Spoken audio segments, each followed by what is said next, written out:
Comparison ही गलत है। सबसे पहली बात तो मैं ये कहूंगा, यहाँ कंपैरिजन हो रहा है कराची के इंफ्रास्ट्रक्चर को लेके, वो कहते हैं ना सवाल गंदुम जवाब चना, तो वो वाली बातें कर रहे हैं।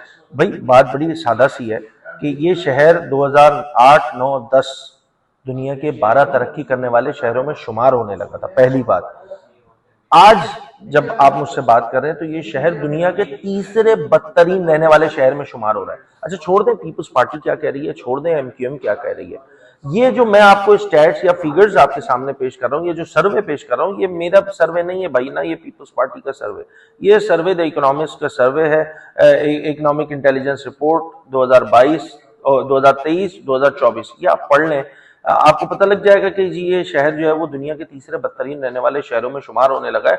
और आप यकीन करें ये नंबर 1 पे जाता है। ये दो शहर इसलिए रह गए क्योंकि उन दोनों शहरों में जंग लगी हुई है, खाना जंगी की सूरत हाल है, तो इस वजह से, वरना अगर कराची ये अनोखा शहर है कि जहाँ पे हुकूमतें एग्जिस्ट करती हैं, यहाँ फर्स्ट ईयर गवर्नमेंट है, सेकंड ईयर गवर्नमेंट है, थर्ड ईयर गवर्नमेंट है, यानी कि वफाकी हुकूमत है, सूबाई हुकूमत है, मकामी हुकूमत है, और शहर का हाल ये है कि शहर बदतरीन रहने वाला शहरों में शुमार होने लगा है, दुनिया के तीसरे बड़े।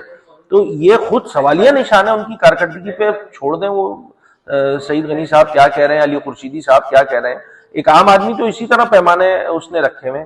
आज शहर का मैं एक मिसाल दे देता हूँ, ट्रांसपोर्ट की सूरत हाल मैं बता देता हूँ आपको। इतनी सारी पिंक पता नहीं कौन कौन से कलर्स की बसें इस शहर में, खुद शर्जील इनाम मेमन ने 3 जून 2023 को कैबिनेट को बताया था कि इस शहर में 15,000 बसेस की जरूरत है। 15,000, 18 साल के इख्तिदार में, आज 19वां साल आने वाला है, अगले महीने ये बजट पेश करेंगे, 19 साल के इख्तिदार में इस शहर में 1900 बसें नहीं चली। अब कहते रहिए हम बहुत अच्छा काम कर रहे हैं, आए बैठ जाए, मैं गिनवा देता हूं। भाई ये जो गिनवाने की लिस्ट है ना, ये ऐसे प्रोजेक्ट्स और ऐसे रोड के हैं जो हर 2 साल बाद टूट जाते हैं, वो दोबारा बन जाते हैं। तो ये तो रोड बनाते हैं, उस पे करप्शन का अंसर होता है, यहाँ इदारे बहुत सारे अफसरान करप्शन करते हैं, और वो करप्शन होता है तो फिर आपको पता है प्रोजेक्ट चलते नहीं है, साल 2 साल कहानी खत्म।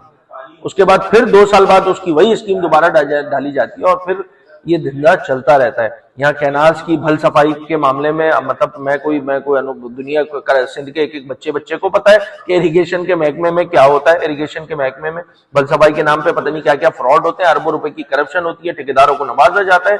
ये सिंध का पैसा लूट खसूट के इन्हीं सब मामलात में जाता है, इसीलिए सिंध का आज हाल ये हुआ है। साहब का चैलेंज कबूल करते हैं? जी बिल्कुल, मैं आपके तवज्जुह से मैं तो बस एहतराम, मैं तो ये चैलेंज एक्सेप्ट करने को तैयार हूँ। और सबसे अच्छा एवेन्यू तो ये है ना हमारा असेंबली, आए जी इस पे बात करें, आप मुझे कन्विंस करने की कोशिश करें, मैं आपको कन्विंस करने की कोशिश करूंगा विद फैक्ट्स एंड फिगर, और लेट द पीपल डिसाइड कि कौन राइट साइड पर है।